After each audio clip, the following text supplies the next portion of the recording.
Today we're going to be talking about trial separations. If you feel like your relationship is just over and you're not quite ready to divorce, or maybe you want to divorce, but I'm urging you to first have a trial separation, and I'm going to tell you why you should do that. There are several reasons, and it also can be very healing, or it could be a bridge to a new life. But it will be much easier for you, for most people, emotionally and fiscally, for both people in the relationship to have a trial separation. Before I go any further, please subscribe and ring the bell. Please hit the like button and comment as well. That's important for me because that allows me to create more free resources, more videos, and also more free programs, which are found on my site. I have that information below. Also, I would like for you to comment just about how you feel about trial separations. Is it better to stay in the house with your partner, or is it better to have a trial separation where you each have your own space and 100% complete autonomy? So number one, I don't think anyone should stay in a relationship where there's neglect or where it's dysfunctional in some way. Sometimes there's ongoing chronic problems that have been there since day one. Sometimes there's new issues cropping up, like perhaps one of the partners cheats and it's an ongoing relationship. There's a lot of reasons why someone would want to break out of a relationship but not be quite ready. A trial separation where both individuals are in the same home is one way to really do this. Normally, what this looks like is someone is in a spare bedroom or sleeping on a couch, or they make the basement into another room. Basically, it becomes just companionship. Both people try to stay out of each other's way, and for the most part, you are living separate lives under the same roof, although you're not completely separate yet. For instance, in some families, if you're a woman watching, maybe you're in a trial separation and you're still making dinner every night or doing his laundry. Maybe he's still covering a lot of the bills. Maybe you're covering the bills for him and he's staying home and taking care of the children.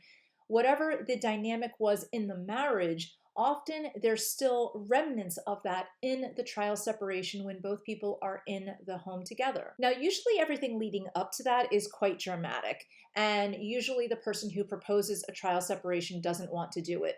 And they say, well, we should just divorce then. So normally it takes time. Sometimes it can take up to a year to convince the person that a trial separation is the way to go. If you want a trial separation and the other person really does not, there are ways to initiate. It's as easy as really not eating dinner always at the same time, or maybe you sleep on the couch sometimes, and just start getting used to having more of a separation. When that begins to happen, the oxytocin for both of you is going to drop. So understand that. But as it drops, it also gives you a little bit more freedom. They're more apt to then go ahead and sleep in a different room, or you are able to sleep in a different room without much drama. You'll find that in a trial separation, if it's healthy for you, you're going to feel a sense of relief, and it's going to feel really good, especially if you are in the situation where you're still in companionship because you don't hate the other person. You just feel like you can't live with the other person, or you feel like they don't respect you anymore, or that you don't respect them. In any way, shape, or form, it's going to feel like a relief because you're just not going to have to deal with all of that baggage that has not really come to any kind of closure. And that's usually why people end up having any kind of a divorce or a separation to begin with. It's usually not just one big thing like someone's cheating. It's usually a chronic, systemic issue that is not resolved. Usually it is one or both partners who are not willing to bend or better themselves in any way, shape, or form, work on themselves, or come to any resolution. And in that case, you're really at square one. If one partner, perhaps you looking at this right now, is ready to grow and move on and to have a more fulfilling life, and the other person really is stuck in where they were maybe years and years ago, you're not going to feel fulfilled, and therefore a trial separation is going to feel like you can finally breathe. For the other person, they might have a sense of relief just because they're not having relationship talks anymore, and all of the pressure is off of them. They don't have to better themselves. In fact, they don't have to be anything to anyone anymore. They can just live as they want to live on their own in the spare bedroom or wherever they are, the basement, and they're usually pretty happy with staying at status quo because they've stayed at status quo for many years usually. So this is just an extension of what they already want. And this is where the trial separation is unique because it can be a really beautiful healing space. It could be a sacred space, or it can be a bridge to a new life for both of you. Really give yourself some food for thought, okay? Do some soul searching Have you put everything into the relationship that you possibly can? Have you followed through? Have you given the other person compassion? Have you tried to put yourself in their shoes? Have you really tapped into that empathy? And if you have, that's great. But you have to also look at the other person. Now, there's two ways to look at the other person. You have to look at the other person the same way. Are they putting the same level of interest and commitment into you and into the relationship that you have? If yes, okay, then great. Then you're just not seeing things eye to eye, and there's a really good opportunity for both of you to heal and to come back together. But if you can really look at the other person and you truly feel like they aren't putting really any effort into you, your feelings, the relationship, or even themselves, then you really have to do some soul searching. Do you even want to focus on a trial separation, or do you want to just call this a separation? Because a trial separation is really just that. It's a trial. If you think of a clinical trial for pharmaceuticals, it's a testing space. It's to see what works and what doesn't work. In a trial separation, what you're going to have is, hypothetically, both people should be really working on themselves and then coming together and having new insight to bring to the other partner to have a better relationship. Now, that often happens without trial separations. People go through this all of the time. You don't always have to go through it at the same time. In a trial separation, it's a really concrete, open time that you say, we are having a trial separation. You work on you, I work on me, and then we'll get back together and see how we can make this work. But if you really look at the other person and they're not impressing you in any way of you're looking at them and you don't respect them, they're not working on themselves, they're not working on any of their other relationships, they're not working on their relationship with you, and it just feels like a dead end, then you don't really call it a trial separation at that point. It is a separation, and you're really just building bridges to a new life. And I know that can be really painful to hear and to talk about, but you can't convince someone else to care. You just can't do it. And I think as women, we often do that. We try to convince the men in our lives to care. And for a lot of us women who are in our 40s, 50s, and 60s, we've already devoted so much time and energy into the relationship and into that person that we can feel like failures if that relationship does not succeed.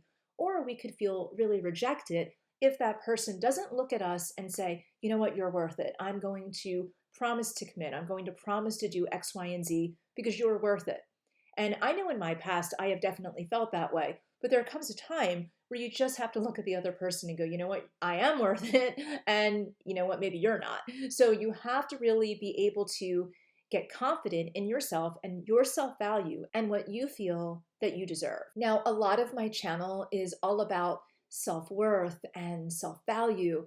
And sometimes what happens is we get so caught up in energy for the other person or energy for the marriage or the relationship, we forget to put energy into ourselves. So you'll find that in a trial separation or in a separation, I don't want you to, if you're going in that place or you're there right now, I don't want you to just think about, okay, what I need to do right now is focus on me and mending this marriage. What I want you to do instead is focus on your health. Focus on, are you working out? Are you eating healthy?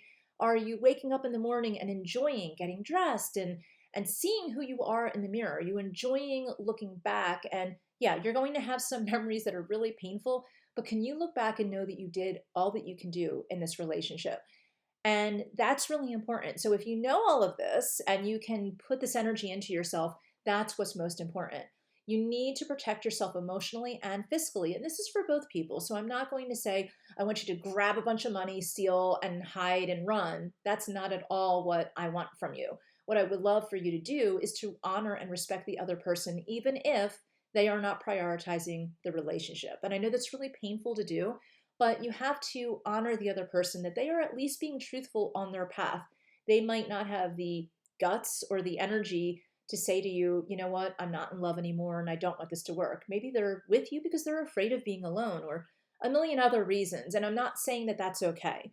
But I am saying if you can look at the other person with a little bit of compassion, it helps you to heal even more. You're stronger for doing that, okay? So in a trial separation, you're either both working on it and you know it, or you're just working on yourself and they're just coasting by doing whatever it is that they do, or you both realize that this isn't going to work at all, and you just have to really live more autonomously, live your own lives, and give each other privacy and the respect of privacy. For a lot of people, the reason why they begin to have a trial separation is not so much that they even want to work on anything.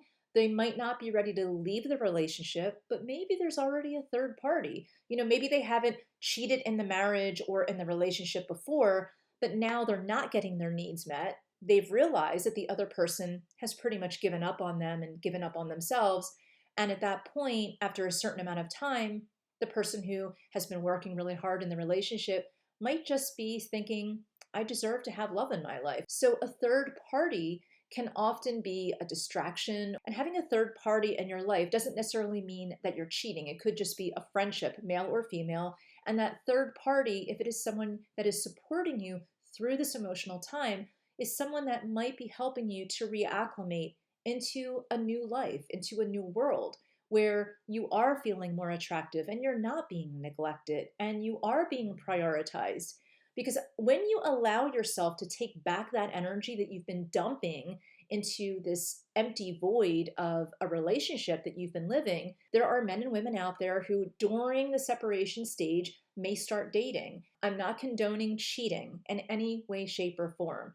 This would be something that would be open. So if both people agree that they are in a trial separation, if you're not sleeping together anymore, if you're not sharing the same room, if you're not making any future plans with the person and the other person or you are not making any attempt on having any kind of a positive relationship with each other, you should pretty much assume that you're on the outs. And so at that point, you need to be vocal about, okay, well, I'm glad that we're in this trial separation and I want to respect you. I won't throw it in your face, but I'm going to start dating. And you have to accept that the other person is going to do the same. If you feel like them dating would be a weight off of your shoulders, then you're definitely ready to break out of that relationship. You may not be ready fiscally to break out of the relationship, and they might not either. And there might be some habits and some comfort of not breaking out of the relationship in the moment for both of you. And that's okay. But at least you can support each other as companions on separating and breaking out of the relationship without much drama to make it as healthy as possible. Honestly, a lot of people in the trial separation stage or even in the separation stage often remark that it's the first time that they felt calm and more peaceful in many, many years. So you will find that as you have this separation time, both of you may actually be a lot nicer to each other. Now, don't confuse just being nicer to each other and having less stress as a renewed love. Love is going to have to come with commitment and trust and passion. And until those things are all in place and until they're focused on the relationship and on you and on yourself, you're not going to have a relationship with that person. But often it becomes way less stressful when you're in a separation space.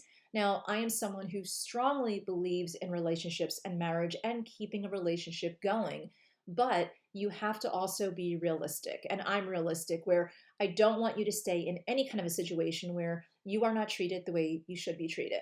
And I do think that having a trial separation and distancing yourself emotionally and physically from the other person, especially with just habits of, don't eat dinner together as much. I already brought that up. Don't do things together as much. If you're going to go to a party, don't necessarily always invite your partner or spouse. Just do your own thing. Have hobbies that don't include your spouse or partner if you're in that separation space or you want to be in that separation space. You'll know when the time is right to divorce. It's going to be pretty obvious to you, but usually during the separation stage, the crying stops, the stress stops, and you begin to look at life in a new space.